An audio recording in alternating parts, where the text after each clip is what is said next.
Bonjour à tous, bienvenue sur Franck Info. L'actualité vue par Franck Muller, c'est maintenant et nous sommes jeudi 7 avril. Une petite parenthèse sur l'Ukraine, si on suit Zelensky, on va vers une généralisation, on vous pousse une généralisation de la guerre, du conflit, voire même peut-être une guerre mondiale, voire nucléaire, non quand même pas. Mais c'est tous, on envenime le conflit pour vous pousser à accepter les privations alimentaires, les, les restrictions énergétiques, etc., etc., la perte éventuellement de vos économies, la perte de vos emplois. Euh, Pourquoi la perte de vos emplois? Parce qu'on s'aperçoit que le prix des matières premières double, triple, quadruple.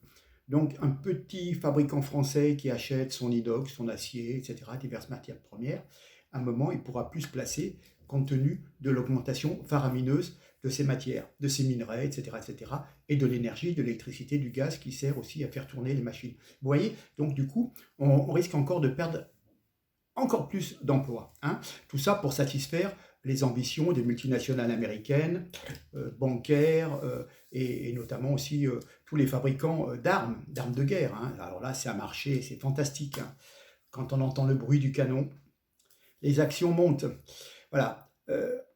Je voudrais revenir quand même sur les appros de gaz, gaz russe. Nous, on achète à peu près 20% de gaz russe. Il arrive à l'état gazeux. Bien, pour faire plaisir aux Américains, donc on est devenu leur plus gros client mondial. On achète du GNL, donc du gaz naturel, enfin du gaz de schiste, qui est liquéfié. Donc la fracturation hydraulique, c'est une horreur au niveau écologique. Ça, je pense que vous le savez.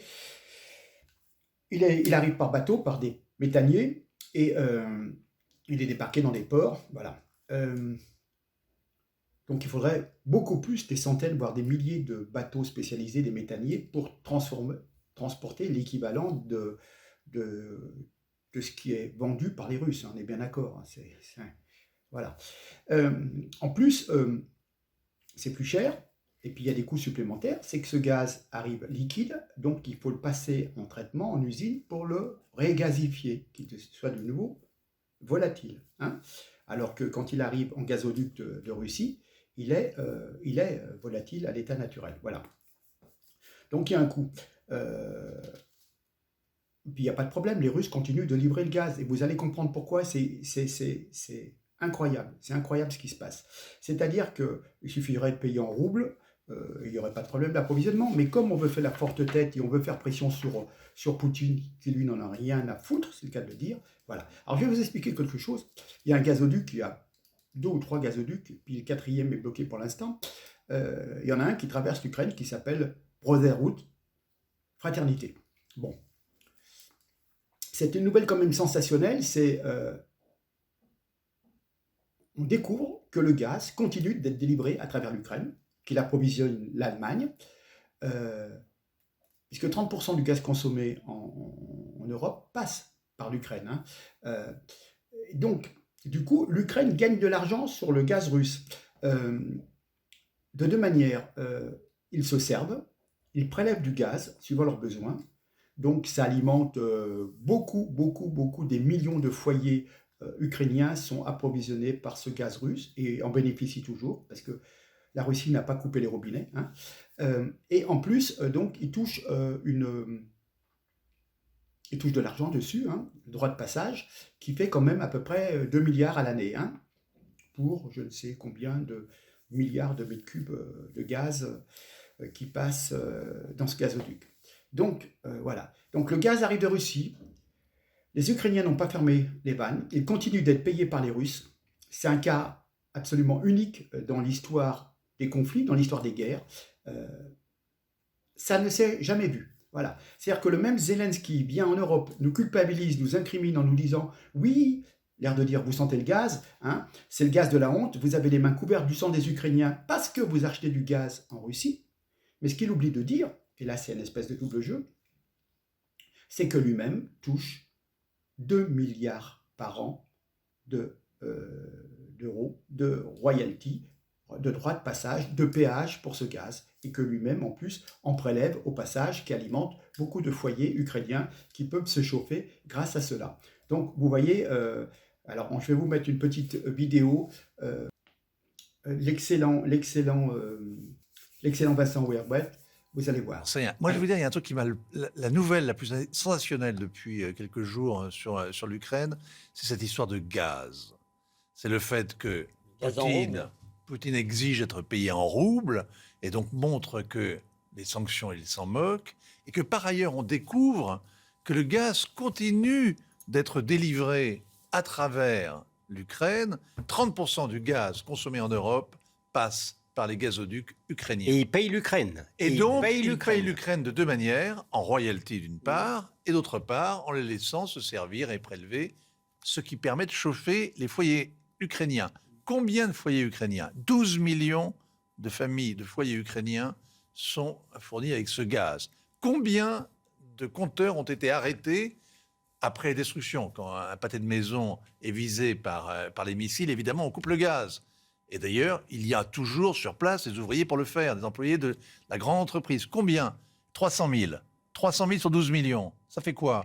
Ça fait que 97,5% des foyers ukrainiens ont toujours le gaz. Qui arrive de Russie. Qui arrive de Russie. C'est responsif. Hein. Qui arrive de Russie. Oui. Et le gaz arrive de Russie. Donc, j'en finis. Les Ukrainiens n'ont pas fermé la vanne. Ils continuent d'être payés par les Russes, ce qui est un cas absolument unique.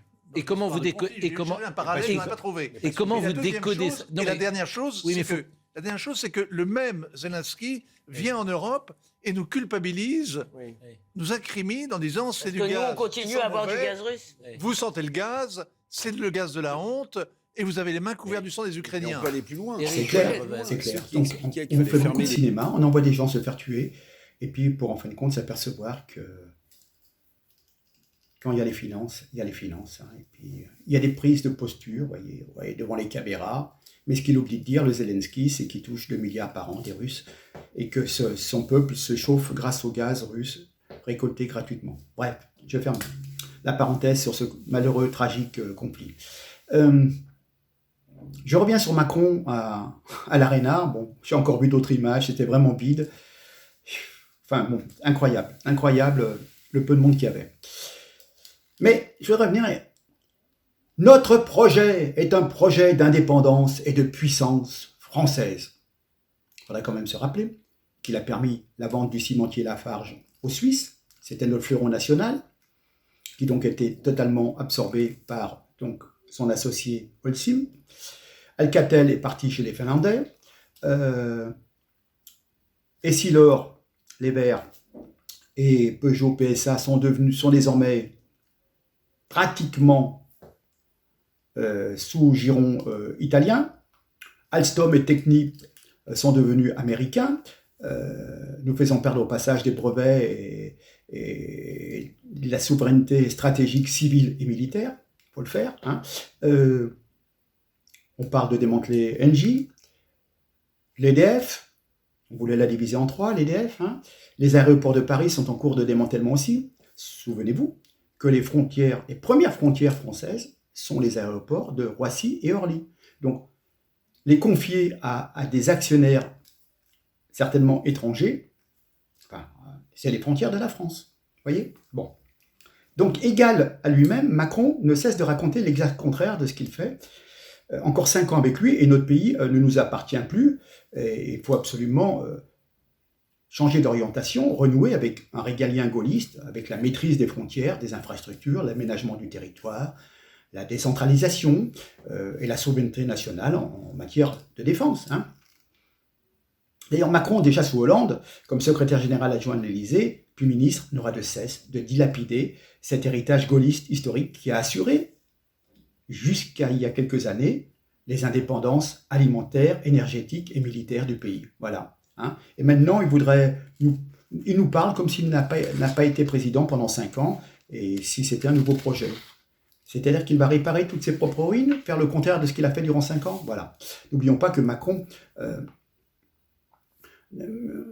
n'est pas un assassin. Non, c'est juste un criminel qui n'a pas su protéger sa population, qui a traité avec des laboratoires pharmaceutiques pour des injections, je n'en dirai pas plus à cause de la censure, voilà. Et puis, comme solution pour la souffrance de nos personnes âgées, c'était de leur faire des injections de Rivotril. Donc voilà, plus la trentaine de casseroles. D'ailleurs, c'est plus des casseroles, c'est carrément, on est chez Tefal. Hein. Le gouvernement Macron, c'est Tefal. Toutes les casseroles qu'il y a, les différents ministres, secrétaires d'État qui sont mouillés dans des affaires, etc. Voilà. Puis, c'est dingue parce que, comment dire, mardi, je crois qu'il y avait un débat sur France 2. Et Macron, bien sûr, ne débat pas hein, avec les autres candidats. De toute façon, on n'aurait pas écouté, on n'aurait pas pris la peine d'écouter ses excuses. On a compris depuis longtemps qu'il ne voulait se montrer, pérorer qu'avec un public choisi et des questions préalablement étudiées et décortiquées. Hein. Il a peur. Il a peur. Il a peur d'affronter des candidats qui vont lui parler d'Alstom, de McKinsey, d'effets secondaires des vaccins, de turpitude internationale, de bilan économique désastreux, de multiples contaminations, etc. etc. Hein. Voilà. Donc, on l'a vu, si quelques Français avaient encore des illusions sur ce président-là, on est fixé. Et les journalistes zélés aussi. Hein. Il dit à tout le monde, oui, j'assume qu'on vient de me chercher, mais il n'assume pas. Il passe son temps à esquiver. Et cette esquive, peut-être, va lui être fatale. Avec un peu de chance, on s'aperçoit que dans les sondages, même s'ils sont un petit peu trafiqués, on s'aperçoit quand même qu'il perd quelques points. Nous verrons. La France a souffert pendant 5 ans et elle ne pourra pas encore supporter 5 nouvelles années d'humiliation et de risée. Hein. Il faut regarder la presse à l'étranger, la façon dont on nous présente la France et dont on nous présente ce président et Brigitte, si vous voyez ce que je veux dire. Hein. Bon, on en apprend des choses hein, dans la presse étrangère. Hein. Voilà, un vrai président n'a pas peur de débattre de son bilan hein, et de l'avenir qu'il propose et éventuellement de ses erreurs passées. Voilà. Mais quelque part, Macron a été mis en place par McKinsey. McKinsey, dès 2016, a aidé à gratuitement, bien entendu. C'était après leurs heures de travail, oui c'est ça. Hein. Les conseillers qui sont payés 2 000 € par jour, ils ont bossé gratuitement pour Macron, pour mettre en place En Marche, si vous voulez, pour le faire mousser au fur et à mesure. Ils ont mis les structures, et puis évidemment, quand il est élu président, il renvoie l'ascenseur et il commande des tas d'enquêtes, de contrats, 400 000, 500 000 €. Mais oui, voilà, hop, là. Allons-y gaiement, c'est l'État qui paye, hein, comme disait. Alors, on a reçu les papiers électoraux, de pub électorale. Alors, c'est très bizarre parce que c'est donc lui, elle et lui. Vous voyez, c'est 3 tas avec 3 autres publicités électorales, mais profession de foi, mais voilà. Et à plusieurs adresses, j'ai demandé à plusieurs personnes, on a reçu toujours en premier avec Macron bien plié devant comme ça. Voilà. Hein. Alors, pour en revenir à ça, distribution des tracts présidentiels. Un cabinet de conseil a été payé près de 300 000 € pour constater que la Poste fait tant bien que mal son travail. Voilà. Hein. C'est un cabinet de conseil privé qui a ses revenus, le coût de l'opération, à 289 785 €. Le but est d'éviter de renouveler le fiasco de la distribution de la propagande électorale qui a eu lieu lors des départementales et régionales où les gens ne recevaient pas leurs éléments. Hein.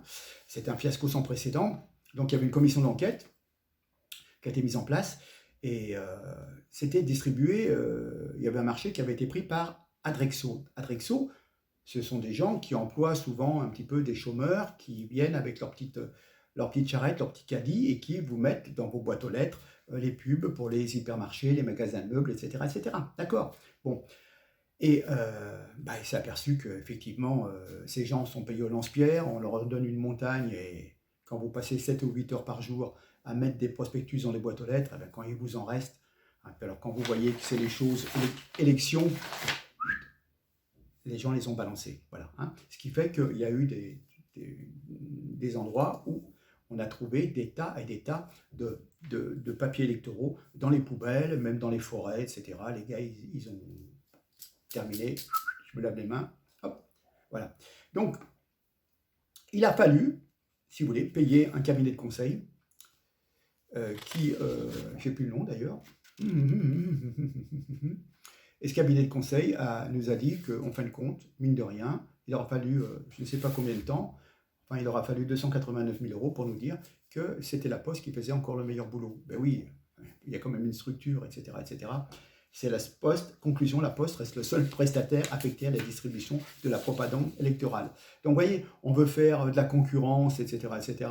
Puis à un moment, ben voilà, c'est le cabinet de conseil Sémaphore. Voilà, un contrat d'un montant de 289 785 €. Il n'y a pas de centime. Hein. Voilà, attribué en novembre 2021. Donc voilà.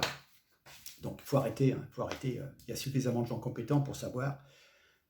Attendez, on se rend bien compte que une société qui fait de la distribution de prospectus avec des gens qui sont dans des situations très très très précaires. Hein. Je ne dirais pas qu'il y a des SDF, mais vous voyez des gens qui sont vraiment à la limite, hein, qui font ça pour faire quelques dizaines d'euros de plus. Hein, mais bon, et ben voilà, bien sûr, la Poste, quand même si parfois ça fonctionne mal, à 90%, bon, d'ailleurs c'est des chiffres qui ont été relatés. Voilà. Donc, vous voyez, toutes ces histoires, payer 400 000 McKinsey pour baisser de 5 € les APL. Enfin, on est d'accord que si on veut diminuer la masse, il faut baisser de 1%, 2%, 3%. Bon, ben, sur des APL à 300 €, on a enlevé 5 €, voilà. Mais enfin, il n'y a pas besoin de dépenser 400 000 € pour ça. Mais c'est comme ça. C'est Macron, c'est Macron, c'est Macron. Donc écoutez, maintenant on n'est plus en période d'hiver, on a le droit de mettre à la porte les mauvais locataires qui ne payent pas. Notre locataire, c'est Macron, c'est censé être notre employé au service de tous les citoyens. Il n'a pas fait son boulot. Donc, il ne tient qu'à vous, dimanche, de prendre votre bulletin de vote et d'aller voter. Tout, sauf Macron. Voilà. Voilà les consignes, et puis nous verrons pour le deuxième tour si des gens ont l'intelligence d'appeler à certains reports. Ça, c'est pas gagné, malheureusement. Mais en tous les cas, Macron ne doit pas passer en tête au premier tour. On prend les gens pour des imbéciles, pour des naïfs. C'est quand même quelqu'un qui est obligé, alors que Sibeth Ndiaye vous disait qu'elle n'était pas capable de mettre un masque, lui-même a fait passer une loi pour que nos gamins à 6 ans mettent un masque tous les jours. Je croyais qu'on ne savait pas les mettre. Et on demande ça aux enfants. Enfin, vous voyez, des tas de conneries. Il ne fallait pas aller marcher dans la nature parce qu'il y avait le virus qui allait vous attaquer. Il ne fallait pas aller à plus de 1 km de chez soi parce que le virus allait vous attaquer. Mais que des conneries, que des conneries. Un gouvernement par la peur du Covid, etc., etc. Il a continué à fermer des lits, il a continué à virer des infirmières. Et maintenant, on vous dit, oui, on va embaucher, je crois, 40 000 infirmières. Non mais vous plaisantez. Il ferme des hôpitaux, il licencie. On a préféré employer des infirmières vaccinées, mais qui avaient le Covid, plutôt que d'employer des infirmières non vaccinées qui n'étaient pas malades. Vous vous rendez compte? Le risque? Vous allez à l'hôpital, vous avez une infirmière qui est vaccinée, elle a son QR code, mais elle a le Covid. C'est pas grave. Vous voyez, entre la théorie et la pratique. Enfin bon, bref, c'est bon, on a vu la Startup Nation, le nouveau monde de Macron, c'est du pipeau, c'est que des conneries, c'est qu'une soumission encore pire qu'avant aux États-Unis. Et voilà, vous savez tout. Je vous laisse faire en votre âme et conscience, mais bon, de grâce, tout sauf Macron. Allez, je vous laisse, je vous remercie, partagez un maximum. Je ne parlerai plus de politique française jusqu'à lundi, parce que bon, le samedi, dimanche, théoriquement, on n'a pas le droit de faire des campagnes, même si je ne représente que moi-même. Mais bon, peut-être que j'aurai l'occasion, je ne suis pas sûr, de vous ferai une vidéo un peu historique, mais vous allez comprendre, elle est dans le droit chemin de l'Ukraine. Mais je ne suis pas sûr encore, on verra. Voilà, écoutez, vous savez tout. Allez, on partage, je vous salue. Et dimanche matin, n'oubliez pas, faut aller voter. Faut aller voter. Et Macron, on est d'accord? Allez, au revoir, merci.